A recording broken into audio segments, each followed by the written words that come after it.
एक साधु चोर। नमस्कार दोस्तों, स्वागत है फिर से एक बार हमारे श्याम सपोर्ट चैनल में। दोस्तों, आज मैं एक ऐसा कहानी सुनाने जा रहा हूं कि एक साधु चोर की कहानी है, जो कि वह खूंखार डकैती और चोर था और लोगों को पूरा तबाही मचाया हुआ था। उस चोर का कहानी सुनाने जा रहा हूं। चलिए मैं इस कहानी को शुरुआत करता हूं। दोस्तों, इस कहानी को शुरुआत करने से पहले आपसे छोटा सा रिक्वेस्ट है कि अगर हमारे चैनल पर नए हैं तो हमारे चैनल को सब्सक्राइब कर दीजिए और बगल में बेल घंटी उसका भी दबाकर प्रेस कर दीजिए, ताकि जो भी इस तरह का नई नई कहानी लेकर आए आपके पास नोटिफिकेशन सबसे पहले पहुंचे। चलिए मैं ज्यादा समझ लेता हूं, वीडियो को स्टार्ट करता हूं। एक समय की बात है, उदयपुर नगर में एक राजा रहता था। उसका राज में किसी भी धन दौलत का कमी नहीं था। वह धन दौलत से पूरे निपुण था। उसके राज में कोई भी प्रजा लोग गरीब नहीं था, कोई भी दुखी नहीं था। उस राजा से सभी प्रजा लोग खुशी रहता था। लेकिन उस राज में एक ही चीज का कमी था कि उस राजा का एक भी संतान नहीं था। वो राजा उसी के कारण, संतान के कारण चिंतित रहता था। एक दिन की बात हुआ, राजा के राज्य के प्रजा लोग राजा के दरबार में आता है और प्रजा लोग राजा से कहता है कि राजा साहब, हम लोग तबाह हो चुके हैं। हमारे राज्य में चोरी डकैती इतना बढ़ चुका है कि हम लोग चोर डकैती से तबाह हो चुके हैं। आप कोई उपाय कीजिए राजा साहब। हम लोग को यहाँ डेली चोर चोरी करने आता है, डकैती करने आता है। हम लोग चोर से परेशान हो चुके हैं। तब राजा ने क्या करता है कि अपने मंत्री को बुलाता है और मंत्री को बुलाने के बाद मंत्री से कहता है कि मंत्री जी, अपना गुप्तचर सेना को पता लगाने के लिए भेज दो कि चोर कहां रहता है, चोर किस रूप में रहता है।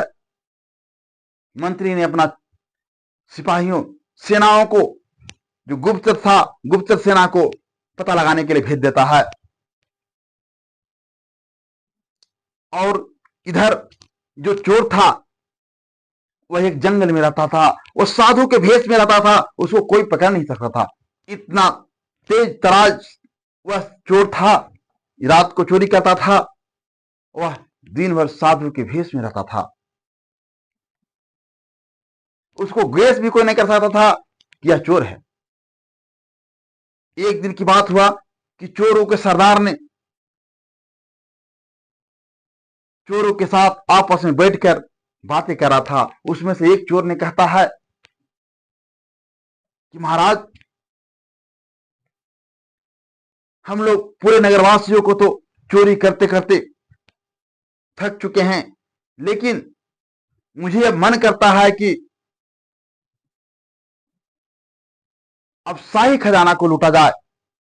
जो राजा के पास शाही खजाना है उसको लूटा जाए।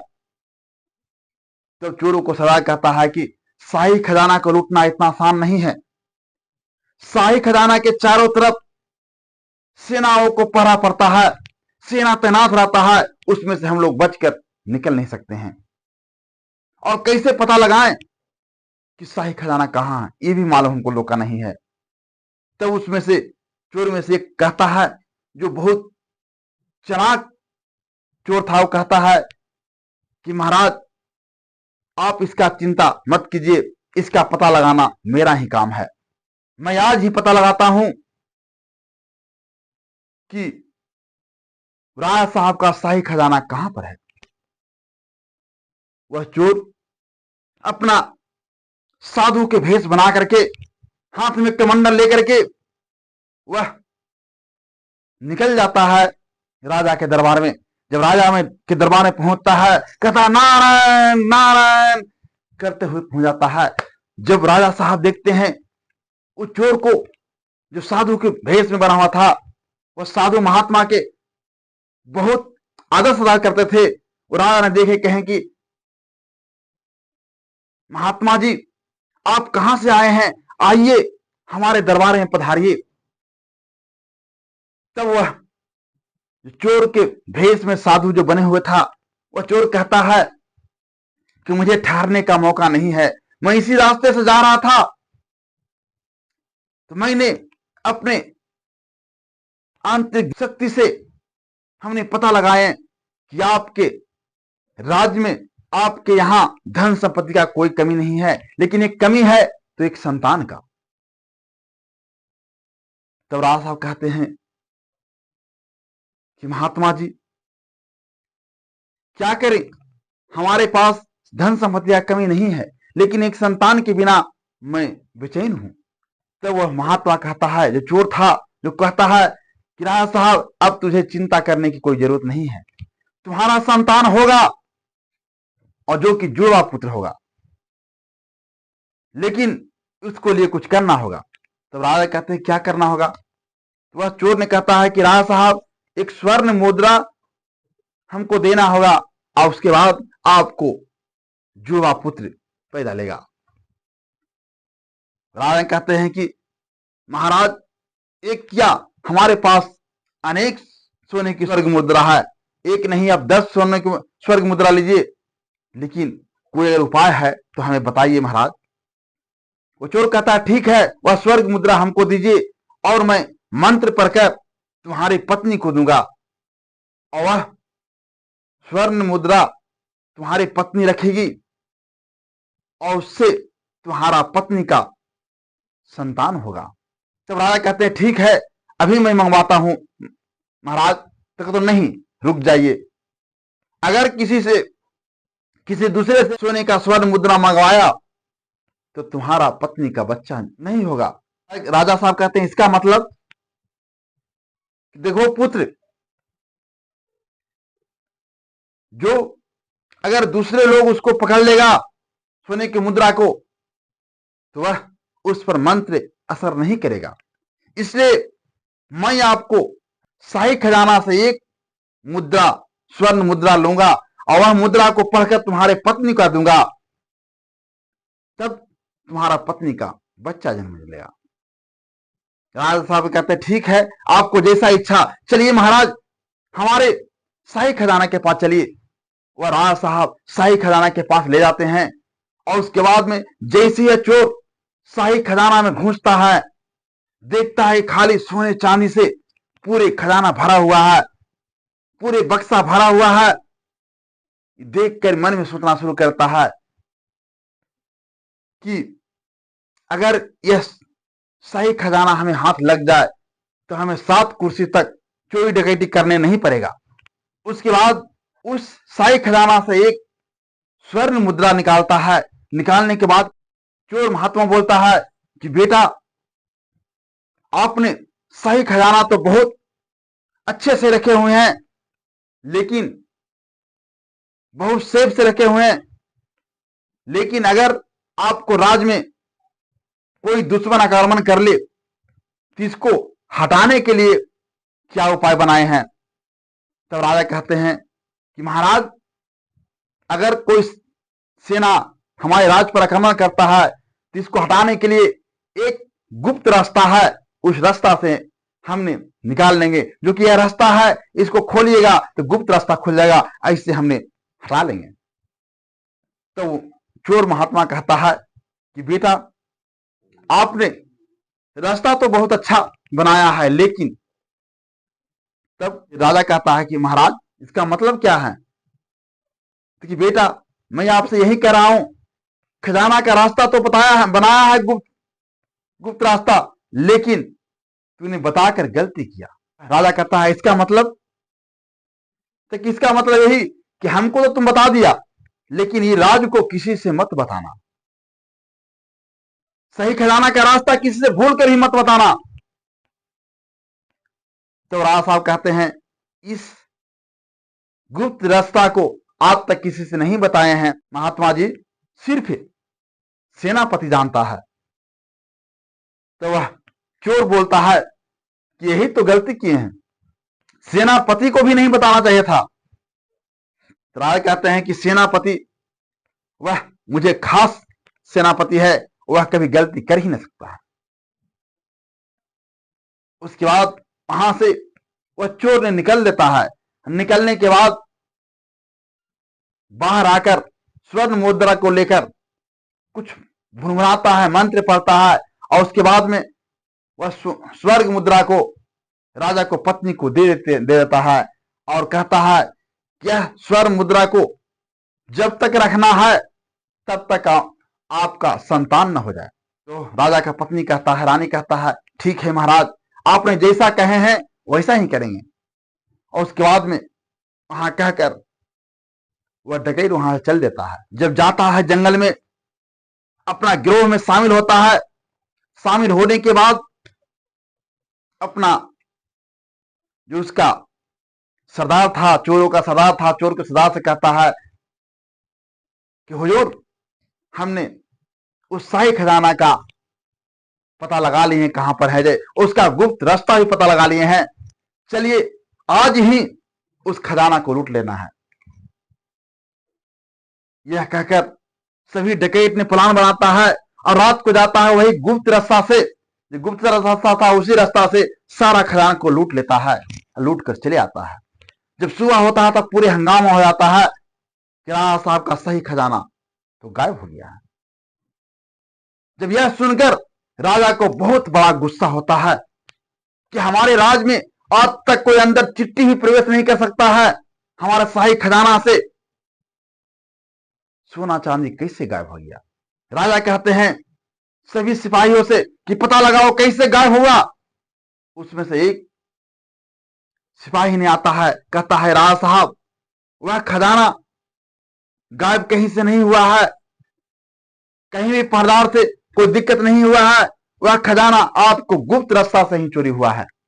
तो राजा साहब कहते हैं गुप्त रास्ता तो सिर्फ सेनापति ही जानता है, इसके अलावा कोई नहीं जानता था। सेनापति को बुलाया, सेनापति आता है तो कहता है, सेनापति, खजाना को कहां छुपाया है। सेनापति कहता है, महाराज, हम अपना बेटी का कसम खाता हूं, हम खजाना नहीं ले गए हैं महाराज। लेकिन नहीं, उस सही खजाना को तुम्हारे ही खाली जानकारी था, तुम के सिवा किसी को जानकारी नहीं था। कितनों भी गोल हाथ पड़ता है सेनापति, लेकिन उसको सजा सुनाया जाता है और काल कोठरी में ले जाकर बंद कर देता है। वह सेनापति काल कोठरी में बंद हो जाता है। जब मालूम होता है सेनापति को घर पर उसका बेटी जो आती है हेमलता, और राजा साहब के आकर के प्रणाम करता है कि राजा साहब, हमारे पिता ने क्या गलती की है जो कि हमारे पिता को काल कोठरी में बंद कर दिए हैं। राजा साहब कहते हैं कि तुम्हारे पिता ने सारी खजाना को चोरी किया है, इसीलिए उसको सजा दिया गया है और काल कोठरी में बंद कर दिया गया है। तुम्हारे पिता ने सही खजाना का बता देगा कि कहां रखे हुए हैं, तो तुम्हारा पिता का सजा कम हो जाएगा। तो उसका बच्ची हेमलता कहती है कि महाराज, हमारे पिता चोरी कर भी नहीं किए हैं, तो बताएं कहां से। राजा कहते हैं कि क्या साबुत है तुम्हारे पास कि तुम्हारे पिता चोरी नहीं किए हैं। तो हेमलता कहती है कि महाराज, आपके पास कोई भी साबित नहीं है कि हमारे पिता ने चोरी की है, लेकिन हम अपने पिता को सही साबित करने के लिए मैं 10 दिन का मोहलत चाहता हूं। हमें 10 दिन का मोहलत चाहिए। 10 दिन में अपने पिता को सही साबित करके दिखाएंगे कि हमारे पिताजी चोर नहीं है, हमारे पिता ने चोरी नहीं किए हैं। तो राजा साहब कहते हैं कि ठीक है, अगर 10 दिन के अंदर तूने इसका साबित नहीं किया तो क्या होगा। तो वो लड़की हेमलता बोलती है कि राजा साहब, अगर 10 दिन के अंदर अपने पिता के सही साबित नहीं किए तो हमारे पिताजी को जो करना है कीजिएगा। तो ठीक है, मैं आपका 10 दिन का समय दे देता हूं। वह लड़की हेमलता, जो सेनापति की लड़की थी हेमलता, वह पता लगाने के लिए निकल देती है। निकलने के बाद 5 दिनों तक सगरू पूरे नगर में घूमता है, पूरे अपने राज्य में घूमता है, लेकिन कहीं पर उसको पता नहीं चलता है कि चोर कहां है। फिर उसके बाद में हेमलता सोचती है कि 5 दिन तो बीत गया है, अभी तक पता नहीं चला है, चलिए मैं जंगल में पता लगा देखता हूं, हो सकता है कि चोर जंगल में छिपा हुआ हो। वह जंगल में जाता है, दिन भर पूरे दिन घूमते घूमते शाम हो जाता है, लेकिन कहीं पता नहीं चलता है कि चोर है। वह निराश होकर आ रही थी, जैसी लौटने की सोचा जंगल से, तैसे उसको एक जगह पर आग लगते हुए नजर पड़ा। उसने सोचा कि अरे, जंगल में आग लग रहा लगता है कि चोर वहीं पर सब इकट्ठा है। आग लगने का कारण क्या है? वह जाती है हेमलता और धीरे धीरे देखता है कि वहां पर बहुत सा साधुओं के रूप में बैठा हुआ है, बहुत सा साधु बैठा हुआ है। उसके बाद में वह साधु लोग से बोल रहा था, आपस में बोल रहा था, ये क्या क्या है हेमलता कि एक फुलवारी था, फूल के आड़ में छिप करके सुनना शुरू कर दिया।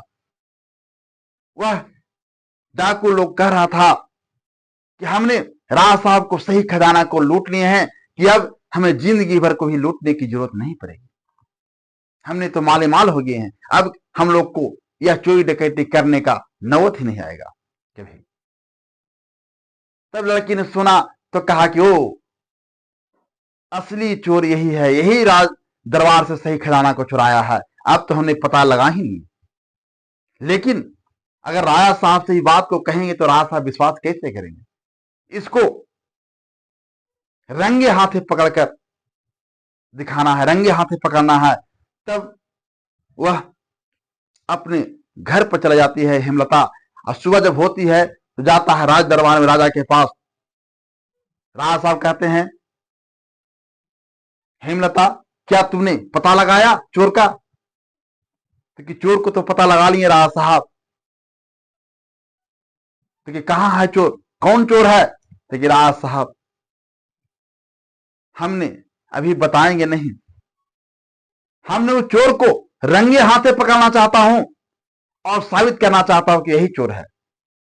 अगर ऐसे आपको हम बताएंगे तो आप विश्वास नहीं कीजिएगा, इसलिए मैं उसको रंगे हाथे पकड़ना चाहता हूं। तो ठीक है।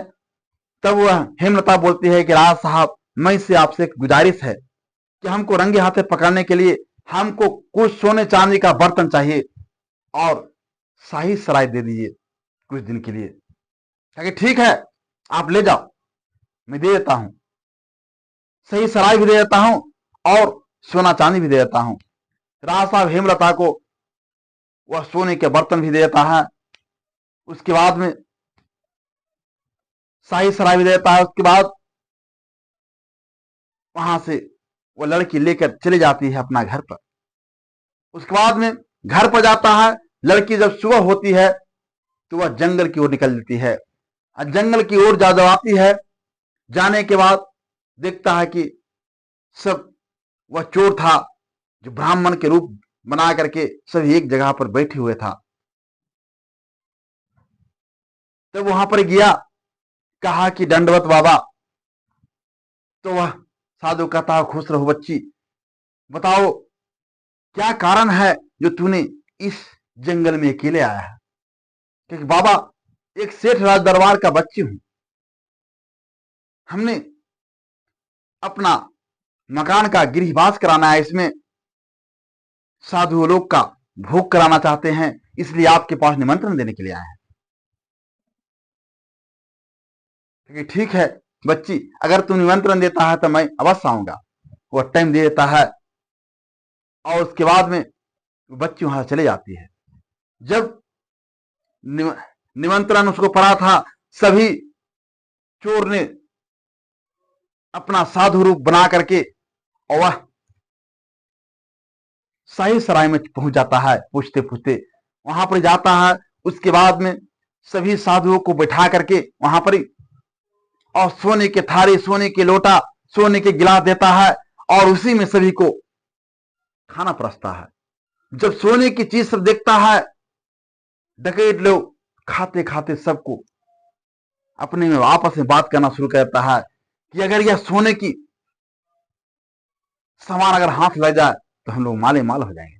आज ही रात जितना भी सोने का इसको पास संपत्ति है, आज ही रात को गायब कर देना है। ठीक है। उसके बाद वहां खाना खाकर वह साधु जो चोर था, जो साधु के रूप में था, वहां से खाना खाकर जंगल में चले आता है। उसके बाद में जब सुबह होती है तो वह लड़की जो हेमलता थी, सेनापति की बेटी, वह राज दरबार में पहुंचती है। अब पहुंचने के बाद कहती है कि राज साहब, हमने आपसे कुछ मदद मांगने के लिए आए हैं। तो राज साहब कहते हैं, बताइए क्या चीज है? क्योंकि कल वो जो डकैत है, चोर है, जो आपने शाही सराय दिए हैं, उस शाही सराय में वह सोने की बर्तन को चोरी करने के लिए आएगा। हमारे इतना सेनापति दीजिए, वह शाही सराय से निकलकर बाहर ना जाए। ठीक है, आप जैसा कहते मैं सेनापति को भेजता हूं। वह सेनापति को राजा भेजते हैं और चारों तरफ गुप्तचर के साथ सेनापति तैनात हो जाता है, सब छिप छिप कर कि पता ना चले चोरों को कि यहां पर सेनापति है। उसके बाद में जब कल होता है तो उसको चोर तो मन में सोच ही रहा था कि आज तो वह सोना चांदी को लूट ही नहीं। वह रात होता है, आता है और उसके बाद में हिल जाता है। शाही सराय में हिलने के बाद कहता है सारा बर्तन को बांध लो। जितना भी बर्तन था सोने का चांदी का, सभी बर्तन को बांध लिया। जैसे बांध के निकलने के लिए चाहा, तैसे मंत्री वहां पर पहुंच जाता है। मंत्री कहता है रुक जाओ, एक भी डेग बढ़ा नहीं सकते हो, न अभी भी गर्दन तुम्हारा काट दिया जाएगा। उसके बाद में सारे सेना जितना सिपाही था सब उसको घेर करके पकड़ लेता है। अब पकड़ने के बाद राजा के दरबार में राजा के सामने पेश कर देता है कि राजा साहब, यही है चोर जो आपके दरबार से चोरी किया है, आपके शाही खजाना को खाली किया है। राजा साहब देख करके दंग हो जाते हैं। कह रहे ये तो वही साधु है जिस साधु ने हमारा पत्नी को स्वर्ण मुद्रा को मंत्र पढ़कर दिया था कि तुम्हारा संतान पैदा रहेगा। कि महाराज आप, तब हेमलता बोलती है कि राजा साहब महाराज नहीं है, यही चोर है, चोरों का सरदार है जो कि आपको सही खजाना को लूटा है। इतना जब राजा साहब बात सुनते हैं तब कहते हैं करे साधु निवखराम, तूने हमको धोखा दे करके, मैंने तुम्ही को सही खजाना का गुप्त रास्ता बताया था और तुमने लूट लिया। सही सही बताओ खजाना कहां रखा है, नहीं तो तुम्हारा अभी तुरंत गर्दन उतार लिया जाएगा। इतना जब बात राजा साहब बोलते हैं, वह जो चोर था डर के मारे कांपना शुरू कर देता है और उसके बाद में कहता है राजा साहब आपका सही खजाना हमारे मठ में है। राजा ने अपने सिपाहियों को मठ में भेजता है। वह हेमलता के साथ, हेमलता को देखी हुई थी, जाकर के सही सारा खजाना को वहां से लाता है। उसके बाद में राजा कहते हैं कि अब तुमको क्षमा नहीं करेंगे, तू क्षमा लायक नहीं है। उसके बाद में अपने सिपाहियों से कहते हैं कि सिपाहियों ले जाओ, इसको काल कोठरी में बंद कर दो। दोस्तों यह कहानी से आपको शिक्षा क्या मिला? दोस्तों अगर यह कहानी आपको अच्छा लगा तो हमारे वीडियो को लाइक शेयर अवश्य करें। धन्यवाद।